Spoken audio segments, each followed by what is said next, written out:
Super series class 10 UP board की आज की क्लास में हम देखेंगे 2 अंक वाले मोस्ट इम्पॉर्टेंट क्वेश्चन। आज की सीरीज़ में हम कौन से क्वेश्चन कर रहे हैं? 2 अंक वाले क्वेश्चन। ठीक है, ये आपके यूपी बोर्ड में पिछले कई पेपर्स में 2 अंक वालों में ये प्रश्न पूछे गए हैं। पिछले पेपर से हमने ये क्वेश्चन लिए हैं, इसलिए इनका आप रिविज़न अच्छी तरीके से कर लें। पहला क्वेश्चन है 2 का स्क्वायर 45 अंश -1 इक्वल कॉस थीटा। यहाँ पे थीटा लिखा है, तो कह रहा थीटा का मान क्या होगा। तो हमारा क्वेश्चन क्या है? 2 स्क्वायर 45 अंश -1 बराबर कॉस थीटा। हमें निकालना है थीटा का मान। तो ये हमारा क्वेश्चन लिखा हुआ है। तो हमने क्या लिखा? 2 लिखा, यहाँ पे कोई चिन्ह नहीं तो गुणा का चिन्ह लगा देंगे। और हमें याद होना चाहिए कि cos 45 का मान होता है 1/√2 और चूंकि स्क्वायर है तो इस पे लग जाएगा स्क्वायर। फिर -1 है तो -1 आप लिख देंगे, बराबर की जगह पे बराबर और cos थीटा की जगह पे लिख देंगे cos थीटा।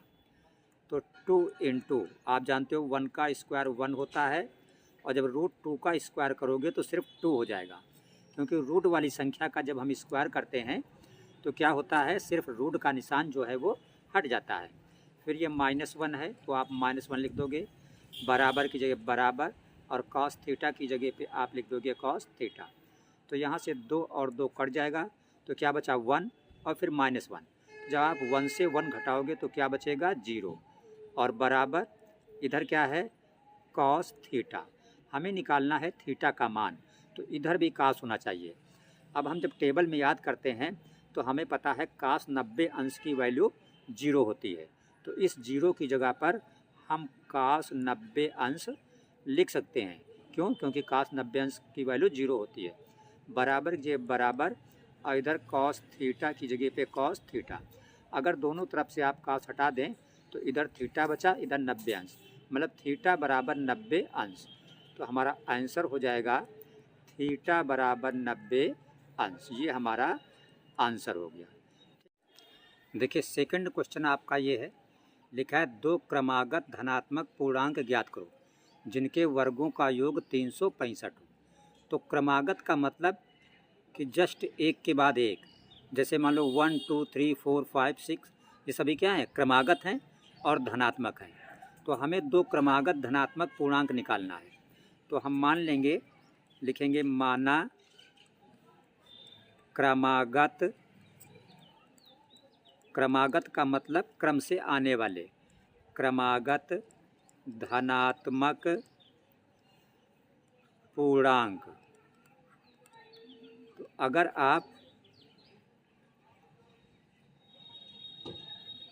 आप पहला x मानते हो तो आगे 1 जोड़ दो, x + 1 हो जाएगा।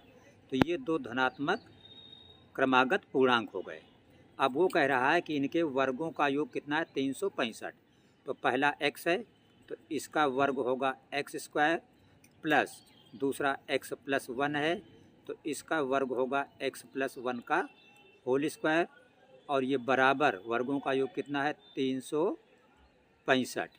तो ये आपका x² है प्लस इसको आप a + b का होल स्क्वायर पे खोल देंगे तो a² का मतलब x² प्लस b² का मतलब 1 का स्क्वायर 1 और प्लस 2ab का मतलब 2x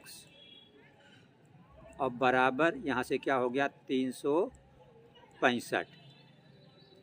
अब आप x² और x² जोड़ेंगे तो 2x² हो जाएगा और प्लस 2x और प्लस 1 365 इधर जाएगा तो माइनस का 365 हो जाएगा। तो आप लिखेंगे यहाँ पे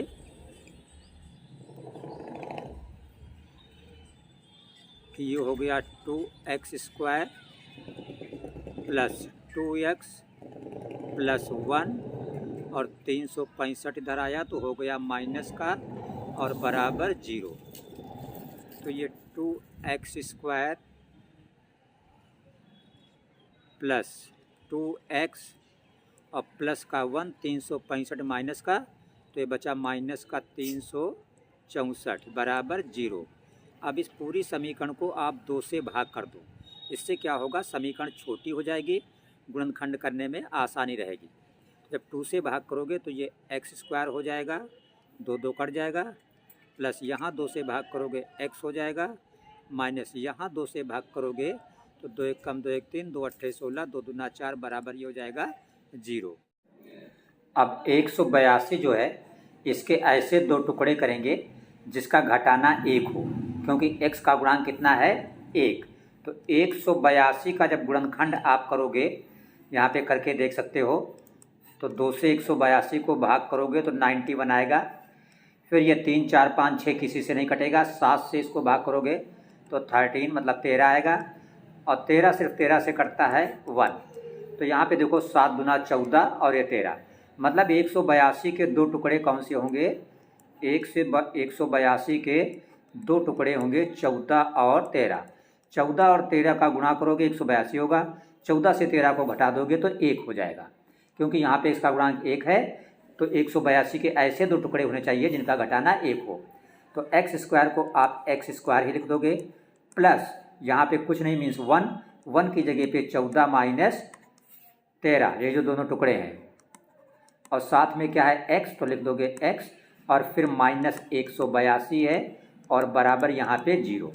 अब इस ब्रैकेट को आप खोल दो तो एक्स स्क्वायर प्लस x का 14 में गुणा तो ये हो जाएगा 14x, माइनस x का 13 में गुणा तो ये हो जाएगा 13x, और माइनस 182 बराबर हो गया 0। अब यहाँ पे आप साफ साफ देख रहे हो 4 पद बन चुके हैं। तो इन दो पदों में x कॉमन हो जाएगा, तो एक्स स्क्वायर की जगह पे x बचेगा, और प्लस ये x बाहर हो गया तो यहाँ क्या बचा, 14 बचा। ये माइनस है, आप माइनस लगा दो, 13 और 182 में कॉमन 13 हो जाएगा, तो यहाँ से x बचेगा, और जब भी ब्रैकेट के बाहर माइनस होता है तो अंदर का चिन्ह बदल जाता है, तो ये माइनस क्या हो जाएगा प्लस, और 13 से 182 को भाग करोगे तो 14 आएगा। क्यों, क्योंकि 182 के दो टुकड़े हैं 14 और 13, बराबर 0 है, तो आप बराबर लिख देंगे 0। अब यहाँ पे देखिए x प्लस 14 यहाँ है, x प्लस 14 यहाँ पे है, तो x प्लस 14 आपका हो जाएगा कॉमन। तो जब ये कॉमन हुआ तो यहाँ से क्या बचा, ये सिर्फ x बचा, और x प्लस 14 कॉमन है तो यहाँ से क्या बचा, माइनस 13 मतलब 13 बचा, बराबर 0। अब एक बार लिखोगे आप कि जब x प्लस 14 बराबर 0, आप लिखोगे जब x प्लस 14 बराबर 0, ये 14 है 14, तो x बराबर प्लस 14 उधर जाएगा तो माइनस का 14 हो जाएगा, ठीक है, माइनस का ये 14 है, ठीक। तो एक x की वैल्यू निकली माइनस का 14, ये 14 है, 1 है ये, और ये माइनस 14। इसको जब आप लिखोगे इसी तरह कि जब x माइनस 13 बराबर 0, तो आपका x बराबर आ जाएगा, जब माइनस 13 उधर जाएगा तो प्लस का 13 आ जाएगा। अब आप माइनस वाली वैल्यू नहीं लोगे, क्योंकि वो कह रहा था ऐसे दो क्रमागत धन पूर्णांक ज्ञात करो, तो ये माइनस वैल्यू है इसलिए नहीं ली जाएगी, ये प्लस वैल्यू है इसलिए ली जाएगी। तो x बराबर क्या आ गया 13, तो आपका पहला अगर धन पूर्णांक 13 हुआ तो क्रमागत का मतलब इससे एक आगे, तो आगे वाला क्या हो गया 14 हो गया, तो आंसर हो गया 13, 14। तो आप आंसर अपना लिख दोगे, यहाँ पे आंसर में लिखोगे आप कि दो क्रमागत धन पूर्णांक बराबर, पहला 13 आया तो दूसरा 13 के आगे क्या होगा 14, ठीक है। ये क्वेश्चन आपका कंप्लीट हो गया। देखिए आपका तीसरा क्वेश्चन यहाँ पे लिखा हुआ है, ये देखिए यहाँ पे लिखा है एक लंबवृत्तीय शंकु के आधार की त्रिज्या 3.5, त्रिज्या जो r है ये दी हुई है आपकी 3.5 सेंटीमीटर, और दिया है ऊंचाई जो है इसकी, ये लिखा है ऊंचाई कितनी है 12 सेंटीमीटर। ऊंचाई को h से दिखाते हैं, h बराबर आपकी है सवाल की 12 सेंटीमीटर। कह रहा शंकु की तिर्यक ऊंचाई ज्ञात करो, तो तिर्यक ऊंचाई आपको निकालना है। और जो तिर्यक ऊंचाई होती है इसको दिखाते हैं एल अक्षर से। ये एल आपको निकालना है। तो देखिए त्रिज्या 3.5 है, इसका मतलब यहाँ से लेके यहाँ तक ये त्रिज्या है 3.5। ऊंचाई है कितनी 12, इसका मतलब ये वाली ये ऊंचाई है, ये आपकी कितनी है 12 सेंटीमीटर। तिर्यक ऊंचाई होती है ये जो आपकी है ये आपकी है तिर्यक ऊंचाई, जिसको कहते हैं एल, ये निकालना है। तो एल का सूत्र हमारे पास होता है कि एल बराबर √h² प्लस r²। तो वही हम सूत्र यहाँ पे यूज कर देंगे। ठीक है, तो अपना जब हम सूत्र यूज़ करेंगे तो हम लिखेंगे यहाँ पे कि एल बराबर √h² प्लस r²। तो एल बराबर √h², h हमारा है 12, तो 12 का स्क्वायर प्लस त्रिज्या हमारी है 3.5, तो हम लिख देंगे 3.5 का स्क्वायर। तो ये एल बराबर हमारा हो गया, देखिए आप जानते हो 12 का स्क्वायर मतलब 12 को 12 से गुणा करोगे 144 हमारा आ जाएगा, प्लस फिर 3.5 का स्क्वायर है। तो अगर आप 3.5 को 3.5 से गुणा करो तो 5 25 के 5 हासिला 2, 5 15 2 17 और 3 5 15 के 5 और 3 3 9 1 10, तो 5 7 5 12 का 2 1 1 2 1 1225। 35 को 35 से गुणा करोगे क्या आएगा 1225, लेकिन यहाँ पे एक अंक के बाद दशमलव है तो वर्ग में 2 अंक के बाद दशमलव लग जाएगा। अब अगर आप इसको जोड़ो, ठीक है, इसको हम थोड़ा इरेज कर देते हैं। ठीक, तो अगर आप इसको जोड़ोगे तो 144 और 12, 44 2 46 56, 156 और 0.25, ये आ गया एल। तो एल बराबर आपका यहाँ हो जाएगा आंसर। आंसर कैसे आप लिखेंगे 156.25 का वर्गमूल निकालेंगे। वर्गमूल निकालने का तरीका क्या है, देखिए हम बता दे रहे हैं आपको। जैसे ये 156.25 इसका वर्गमूल निकालना है तो इधर से जोड़ा बनाया जाता है। एक जोड़ा ये हो गया, एक जोड़ा ये हो गया, ये अकेला रह गया। तो हम क्या करेंगे यहाँ पे एक एक कम एक हमारा हो जाएगा, फिर ये पूरा पेयर आता है जोड़ा उतरता है 56 उतरेगा यहाँ पे, तो 1 1 2 हो जाएगा। 2 से 5 में भाग करेंगे 2 बार जाएगा, 2 दूना 4, तो 2 यहाँ 2 यहाँ। इस 2 से 22 को गुणा करेंगे 44, तो 6 से 4 गया 2, 5 से 4 गया 1। अब ये दशमलव के बाद का 25 उतारेंगे, पूरा जोड़ा उतरता है, तो दशमलव के बाद का लिया है तो यहाँ पे दशमलव लग जाएगा। अब इस 22 में ये 2 जुड़ जाएगा तो हो जाएगा 24। अब हम 2 से भाग करके देखेंगे 12 में, तो 2 छंग 12, 6 बार जा रहा, लेकिन जब हम यहाँ 6 और यहाँ पे 6 रखेंगे और 6 से 246 को गुणा करेंगे तो ये 1225 से ज़्यादा हो जाएगा, इसलिए 6 बार नहीं करेंगे 5 बार, तो यहाँ 5 और यहाँ 5। अब जब 5 से आप 245 को गुणा करेंगे तो 5 25, 5 को 20, 2 22 2 असला 2, 5 2 10 2 12, ये पूरा कट जाएगा। तो आपने देखा 156.25 का वर्गमूल कितना आया 12.5।